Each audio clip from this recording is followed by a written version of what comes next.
In ag classes, you can take anything from plant science to animal science to mechanics. Some of the classes that I've taken have been small animal science, large animal science, wildlife, horticulture, and exploring ag science. And just like throughout all of these different programs and classes, you can learn a lot about stuff that you're interested in. Yeah, no matter what you want to go into for your future, it's really nice. Like, ag courses help with everything. They're super fun. You get to meet a bunch of new people, make a ton of new friends.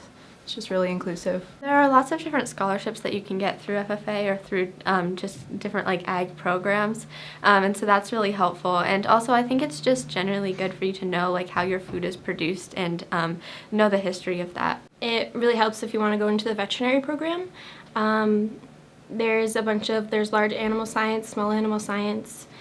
Ag Science 1 is really helpful for that too. I'll be going to school for pre-veterinary sciences, and it has really helped me like set up my path for those things in my future, and with all of the animal science classes, it's been really nice. I think it's just a great opportunity for them to meet new people and also build leadership skills, but also I think it is important for everybody to know a basis of where their food comes from and how it's produced, just so that you can live a healthy lifestyle. Right now we talk a lot about sustainability and also how to practice. Like, I am definitely not a farmer, I don't have any of that, but you learn how you can do sustainable activities in a farm and then also how to do it in your house or with your family. So that was kind of nice for me, that it's not like all of the information I learn I can never use because I'm not working on a farm, but I could then use it for like a garden, or if I want to make a certain type of plant grow in my house or something, which is nice.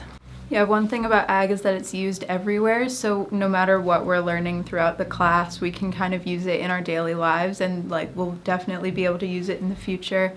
And we're given a lot of different information about like gardening or animals or like water quality, etc.